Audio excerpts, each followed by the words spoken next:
All right, here we go. We're about, I don't know, we're over 2 weeks into the kick. Feel lethargic, feel depressed. Is it possible to feel too bomb? Kind of. I'm lasting like 60 seconds with my chick, which is better than 15. Let's just say that. It's the beginning of the season. Still plenty of time to get a better batting average, as they say. Um, and I'm trying to get motivation to do simple tasks. I mean, I don't have too many responsibilities this week. I'm trying to get the album, like the official version, out there, but I had no idea that like I got these like encyclopedia of notes from my attorney, and she's like, "You can't say this. You can't say that Charlie Becchio is the one that ratted you out for the pimping case because then the distribution's liable if anything bad." And I'm just like, whoa. I mean, Jesus. Like, I told some stories. I told a couple skits. Had a couple famous people on there leaving voicemails for me. I didn't think it'd be that complicated to get it out on like the bigger platforms, but it is. So I'm working on that. Bootleg's still available, and I was told to take it down, but I'm not going to until I'm like forced to take it down. So thank you for like the 300 or 400 people that have bought it, and for the other 8,740 of you, what the fuck? It's like I'm not asking for GoFundmes, not really not trying to sell books or blotter anymore because it's like just so. Well, the blotters are easy because I have them. The books I have to order, and then I owe shit from raffles, and that's why I don't even do raffles until I clear up everything from what is owed. And I do give people what I say I will. Sometimes it just takes me a little longer than what I would like. So if you want to support me, bootleg $10. Click on a link. You send $10. They email you the link. If you don't get it or if it expires, email me, and I will manually do it, which I've done for probably like 30 or 40 people. Um, and that's about it. Let's get back into the story. So, um, guess we left off, and I was, brazenly escaping from the clutches of Happy, the not so happy Southsider, in Canyon Country, California. Pretty much the desert of Los Angeles. Complete fuckhole. I'm trying not to cuss it so much, by the way. So if you hear me say the F word less, it's because I'm really trying to have YouTube monetize my videos because they're not very happy with me, I guess, because I use too much bad language. But we basically had to sneak out of this little window in this trailer that we were living in, and we're whispering the whole time. Now she's smoking crack. I'm not because I have a federal probation test coming up, and I'm trying to pass the test.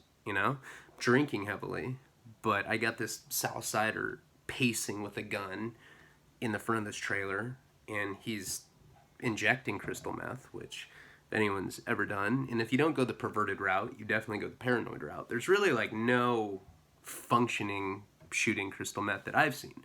I've heard about it, usually from people that don't have teeth that I'm in prison with, are like, oh yeah, yeah, I shoot meth every day and like my life is good, but they're doing like 30 years in the feds with me. I've never seen anyone be able to function on crystal meth. So anyway, I knew that it was bad. I knew that it was a bad situation, especially because she had a 5-year-old. So we snuck out of this little tiny window. Now, we didn't have too many belongings. Originally, when we had left Denver, we got a U-Haul. She put all of her stuff into storage. I've heard multiple people be like, oh, you said you drove cross country in a U-Haul. I never said that. I was in her car. We drove cross country in her car. We left pretty much all of her furniture, all of her belongings in a storage unit in Denver.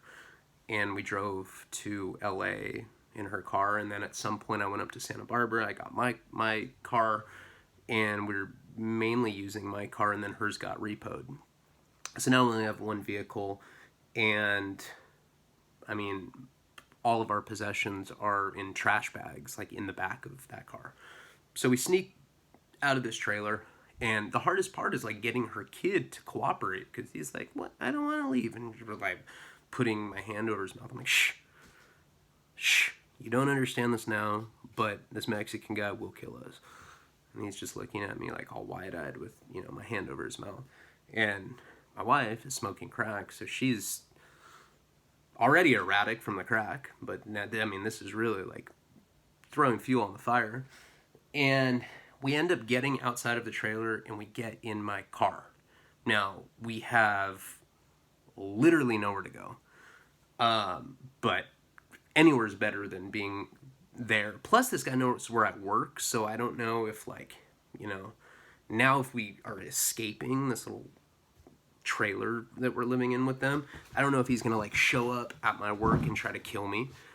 But these are definitely all, thoughts that are in my mind. So we just get in my car, and I think we had enough to go, like, stay at a Motel 6 or something. So we go stay there. Wife is not putting down the crack pipe. She's in the bathroom, like, all night, just being a weirdo, plucking her eyebrows, crack and meth goes. And I'm just drinking. Next day I go to work, and I pretty much told my boss, I'm like, "Hey, Asher, Ronaldo tried to, like, kill me because you fired him. If he shows up here, let me know." Because, where I was in that office was, like, in this back area. So the only way to get in there was from this front. So it's like he had instructions like, "Hey, if this, belligerent Southsider comes and tries to do a mall massacre, office shooting style thing, let me know so I can escape." There was like a fire exit door that I was going to just leave and save myself. So I think I had to get, like, this was in 2016. So, I mean, remembering, like, small details is kind of hard, but I want to say that my boss lent me money because I explained the situation. I mean, it's not his fault. I mean, I did lie to him. I'm like, "This is the coldest telemarketer ever." And then he'd be like, "Hey, you want free solar and shit like that, fool? Fuck you, fool." And it was my fault that I lied in the first place to get this guy hired, but Asher had a sweet spot for me. I mean, ever since I came to that company, all the numbers came up. I mean, I don't know. I've been telemarketing for so long that I just knew how to make scripts that we could hire other telemarketers to say, and they usually worked, I think the whole thing there was, like I said before, yeah, we can cut your utilities in half. There's no overhead, and then you get, like, 20% tax credit, and it wasn't equity, or it wasn't credit, it was equity. So what we found is there's a lot of people that have shot out credit, but they still have equity. Maybe, like, their houses were grandfathered down to them. And we played on that. Like, "Hey, we'll give you this. You save money, and we don't have to use your credit." And usually people that don't have good credit fall for shit like that. Just kind of par for the course with people with bad credit, including myself. I mean, usually people are like, "Yeah, I'll give you this, no strings attached." I'm like, "Yeah, give me that." And then it usually gets me in trouble. But I'd figured out, I'd, like, conceptualized this really good script. So I was getting this guy good numbers. And yeah, I want to say he did lend me money. And so now we're living in motels in like North Hollywood. And I'm bringing home powder Coke every day. I'm having to cook it up for her, even though I'm trying to stay off of it. I'm shooting Suboxone. I'm drinking heavily. And she's just, my wife's just off on some crack run. I mean, in the hotel, but you know what I mean? She's out of her mind. One day Asher calls me in and he's like, "Leone, I need to talk to you." He's like, you fucking fired." I'm like, "What?" And, like, you got to remember, I'd been, like, shooting Coke at this place and then smoking Coke, acting like a total nut job. And then I'd stop. So my performance, like, the contrast was pretty sharp between my performance on cocaine versus off of cocaine. So I was like, "What do you mean I'm fired?" He's like, "You too good for telemarketing. I train you to be salesperson." And this guy didn't train any non-Israeli people to be his salespeople. It's usually how it works. if you're from LA, and you've ever had a telemarketing job, or you've ever done canvassing, or you've ever had a sales position, usually in the Israeli community, it's pretty tight knit, and they'll have non-Israeli people like me and like the telemarketers and the canvassers setting up leads for Israeli salesmen. And this company was no different than that. He had like 5 or 6 salespeople. They were all Israeli, and like to have like a non, Israeli person to be a salesperson was like a big deal. But he really liked me. And I'd never been a face-to-face salesperson. I didn't have a sleeve back then. I didn't have like tattoos on my fingers or on my neck. And I looked relatively clean cut. Maybe a little bit bloated because I was like such a bad alcoholic at the time. But, I cleaned up well back then. And the tattoos weren't visible. So it was like very easy for me to wear like dress clothes and go try to close these sales face-to-face and be able to talk people into getting into these completely ludicrous solar contracts that would put a lien on their house.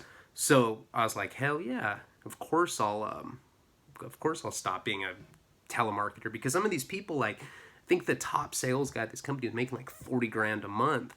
It was commission only, but the amount of money that they were making was ridiculous. You get 10% of the contracts.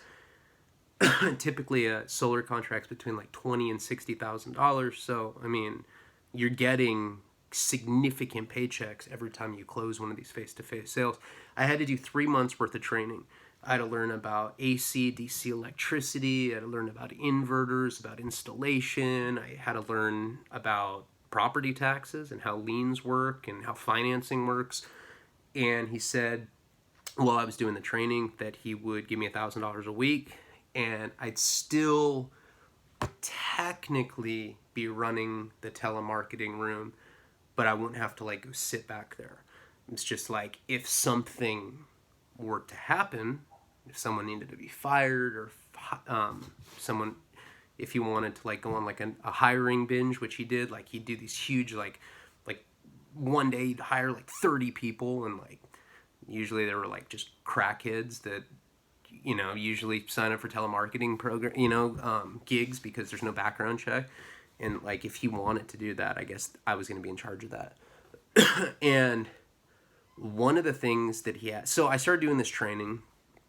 We're living in motels at this point again. Happy never shows up, never calls, nothing. I mean, we blocked his number, but definitely I'm paranoid about that. My wife is super paranoid. She's looking out the blinds of the motel, crackhead shit. And one day I was just like, Leone, there's this black guy I need you to fire. He stinks, Leone. Just go fire him. I'm like, it's not because he's black, right? He's like, of course it is. I'm like, fuck, because he was a pretty racist guy. He hated black people. And I'm not racist. And like, it was just so obvious that he was racist. Like the way he talked to Hispanic, black, gay, super racist. LA's pretty racist place. It can be. And so I have to go up to this black guy and pretty much fire him. And I mean, he would show up like 3 hours late. He would tell everybody on the phone that the solar was free. He'd be, so there were definitely grounds to fire this guy. And I went up to him and I fired him. And he kind of looked like Kanye West. It's probably like the best way that I can describe this guy. But he's like maybe like 5'9", 6 foot. I'm 5'6", 5'7",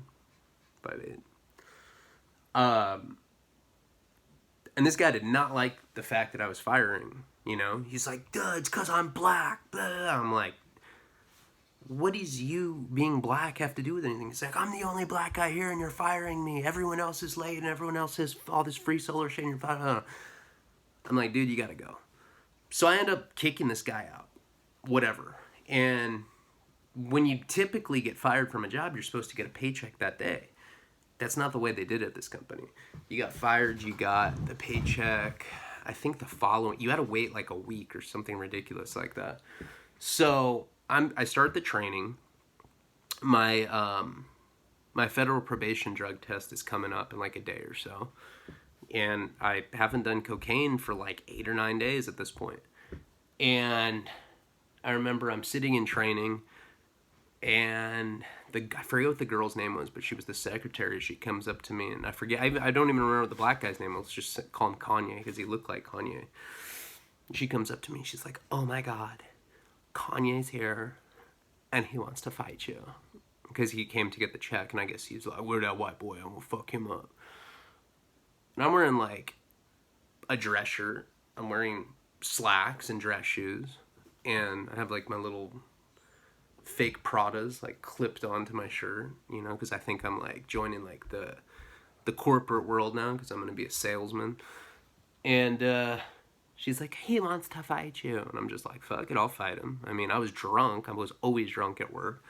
So Asher's like, listen, Leone, you can fight him, but don't tell him I told you it's okay. He's like, if you beat him up, I give you $300. I'm like, fuck yeah, shoot it. Need that.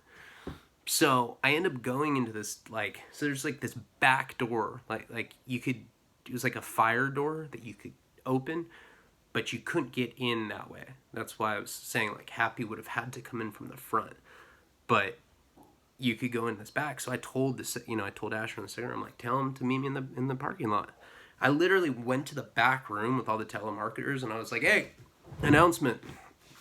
I'm not advocating that you guys fight, but I'm about to fight Kanye because he's saying I fired him over racial shit, which isn't true.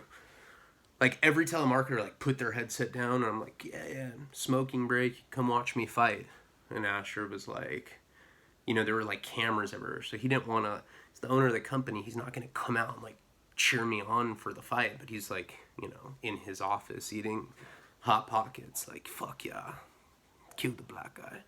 And so I go out to this parking lot. It was like the most 80s after school fight ever. Like, every employee at this company like circled around us. I like rolled my business or, you know, my dress shirt up, and I just like put my dukes up.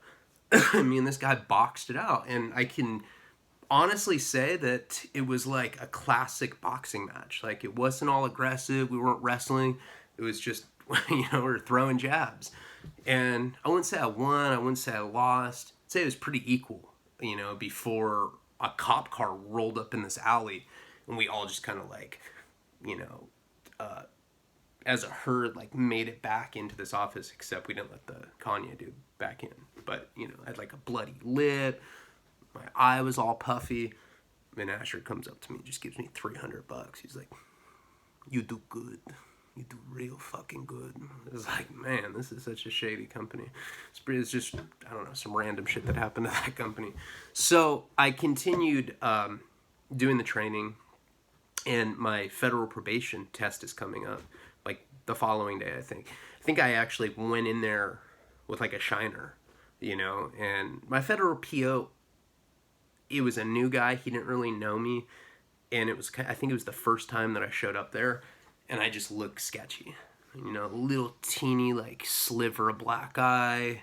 I'm wearing my fake Pradas, and I'm going in there confident that I'm going to beat this drug test. Now, they don't tell you the results right there and then when you're on federal probation. You pee into a cup in front of them. You definitely, like, you know, you have to take your pants down. I don't know if everyone how to do that, but like when you go into the office, you like have to take your pants down to your shoes. You're standing there, you know, like a 5-year-old pees at a urinal. You know, you just take your pants down, and then you're just like sitting there, and your PO's like making eye contact. It's just the weirdest shit ever, you know. And so he's like talking to me, and he's like, all right, drop your pants. It just feels so like yucky. So I pee in this little cup. Like I said, confident that I wasn't going to get a dirty, because I hadn't used in like, now it's been like 10 days or so. And I give it to him. You have to like put your, you know, you have to like put your initials on this, like with Sharpie on this little plastic cup on the bottle. They put it in a refrigerator where all the other sample UAs go, and then they ship it to a place in San Diego. I did the research figuring out like how the testing works. They send it to this testing lab in San Diego, but it's not the kind of spot that you would think. Like, they don't give you like this full like 40 panel, this is your creatine levels. It's simply a dip. They send it to a place that dipsticks it with like an 8 panel, 6 panel, 8 panel, something like that. So I give it to him. I leave. I remember right around this time, my wife found like a little 1-bedroom apartment in a little place called Valley Village. It was off Laurel Canyon in Chandler. So Valley Village is pretty much North Hollywood. It's just like a little area inside of North. I don't even know how to describe it. It's like a few blocks, long, wide. I don't see. It's a box in brain. It's a very small area called Valley Village, and she found this place. It was 1,300, and she had called me while I was at work, and she's like, "Hey, I found this spot. Do you think we can go look at it on your lunch break?" I was like, "Sure." Now, around the time that I took the test and around the time that she found the apartment, that guy that was giving me all that powder coke vanished.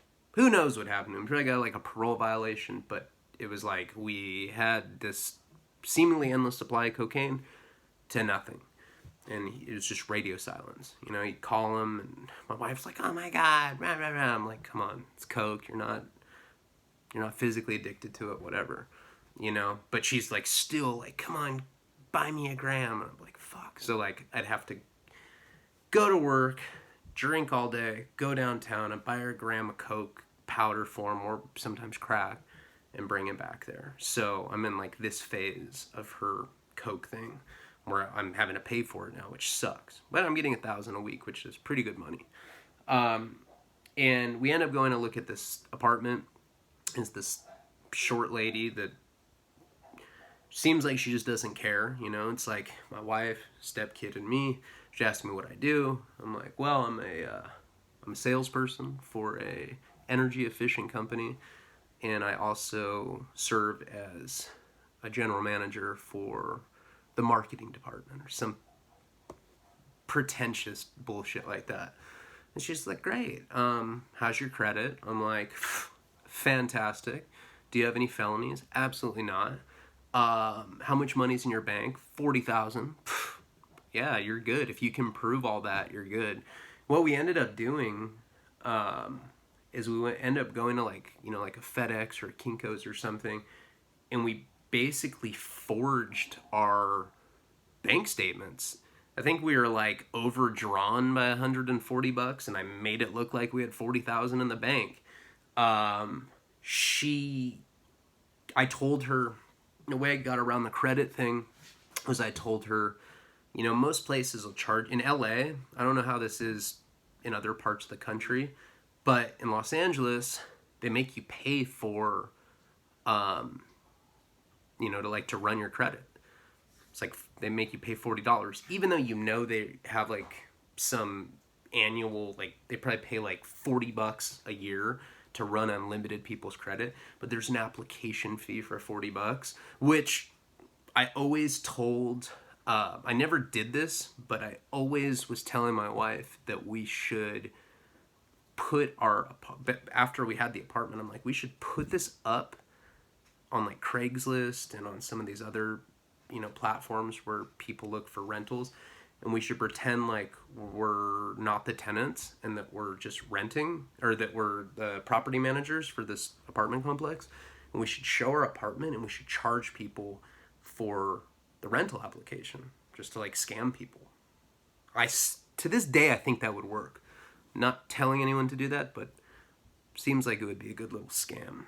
But anyway, so I told this lady, I'm like, "Look, you know how much money I've paid on credit checks?" I was like, "I already have all my credit score information, like from previous places that we've applied to that we decided not to get because it was too expensive, and this is the closest." This place was like 10 minutes from the office that I was working at. So she let me show my own credit report. Again, we like simply went to Kinko's and like doctored credit reports, bank statements, criminal record. I made it seem like I had like one misdemeanor DUI but no felonies, and I gave her this stack of like forged documents, and at that place, we had to pay first month's, last month's, and like a security deposit of like $2 or $3 grand. So it was like $6,000 to move in. Pretty sure my dad gave me some of that money, or maybe my boss. I don't remember. But we got into this place, and we were like really excited. This apartment complex was super seedy. We fit right in. You know, it was mostly just very loud people partying all the time, up at strange hours. You could tell a lot of people were on meth or crack, because, you know, they'd be like walking around the complex at all hours of the night with scab faces and shit. We're like, all right, we found a place where we fit in. And right around that time, you know, I'm going through the training, just moved into this new apartment. Right around that time, I get a call. I remember I was on my lunch break at the telemarketing place, and it was my PO, you know, and he's like, Mr. Leone, do you want to talk about the dirty cocaine test that you got? I was like, fuck. I was like, I don't even have cocaine use on my record. I was like, I'm a straight heroin addict. It has to be a false positive. He's like, in all my years as a federal probation officer, I have never seen a false positive for cocaine. But, you know, I mean, deny. Always my policy with POs. So, you know, I remember calling my wife. I was like, fuck, I got a dirty for coke. How's that even possible? Now, I don't like to, you know, scramble the chronology of my stories. I like to stay on a pretty consistent timeline. But I will say this, you know, within like 5 or 6 months of this incident, getting my first dirty for coke for the federal PO, I would come to believe that my wife was putting coke in my drinks, putting it in my food, knowing that I had tests coming up, knowing that I would come up dirty. I think she was intentionally trying to get rid of me. And, I mean, we can get into that later on in this series, but I truly believe that that's what happened. Although, I researched it, and I found out that cocaine, when you get a urine analysis for cocaine, they test for the metabolites. They're not testing for cocaine itself. They're testing for the metabolites. You know, after cocaine goes in your system, it metabolizes, and then there's these remnant metabolites that they can look for in urine tests. And if you're an alcoholic, your body metabolizes things at a much slower rate, so it can prolong cocaine being in your system. But 10 days is like, that's a stretch, you know? I mean, cocaine should stay in your system 3 to 5 days. Maybe, from what I read on the internet, if you're a bad alcoholic, it can stay in your system for, you know, 7 days, 8 days. But 10 days, that's a really long time, which leads me to believe that she was putting cocaine in my food. Because right around the time that we moved into this new apartment, things started getting really, really weird between us. You know, I slowly stopped buying her coke. You know, and I just gotten a dirty for the feds, so I didn't know. You know, he's like, well, you need to go to AA meetings.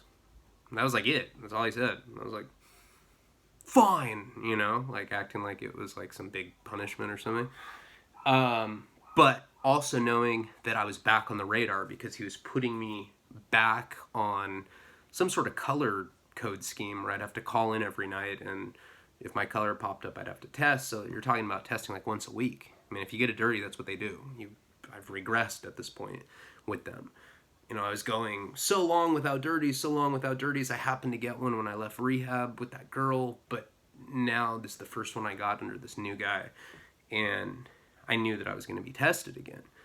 And I'd kind of cut her off of the coke under the false pretense that I gave a fuck that CPS was, you know, going to take her kid. Honestly, I didn't care because I was so caught up in my own alcoholism. I had like no, I had no conscience. I just didn't give a fuck, really. I mean, you know, it's horrible to admit out loud, but it's the truth. I just didn't care. And so, you know, like I cut her off from the little cocaine thing, and then things started getting really rocky between us. And I knew that I was about to get back on like severe testing with the feds. So, of course, what do? I get back on heroin because just to deal with the stress of the fact that I might be getting in trouble for being on drugs. I get on more drugs. That's just how fucking stupid I am with my addiction. And that started off kind of slow. You know, it's like that started right around the time that I was going downtown and like scoring crack for her, or powder coke. It's like back in that time, it's in 2016, they sold what's called footballs in downtown Los Angeles. I think 6 and San Julian, or maybe it was Town Street. I don't know. The spots are always changing. I forget what it was back then. San Pedro, somewhere on Los Angeles Street.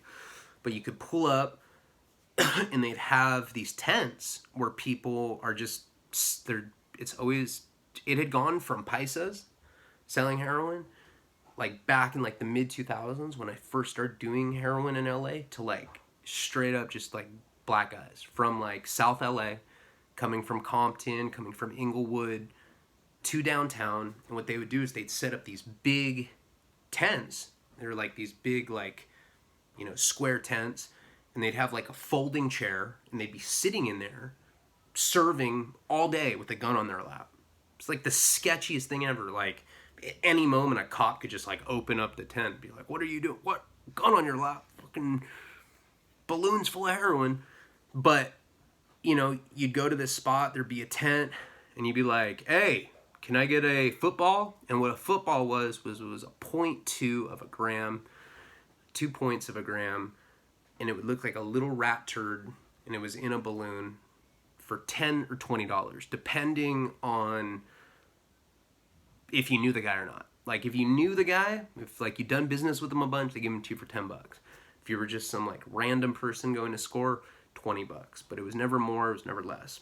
And so I'd be buying her crack, and then I'd just be like, let me get a football too, fuck it. And I'd, like, do a shot, show up, and she was oblivious to it. But at a certain point, I cut her off of the coke, and that's when our relationship started getting rocky. It was toxic from the first week that I was with her, but that period was particularly toxic. And it was like she would do very, very weird shit that I've never seen any woman do that I've dated.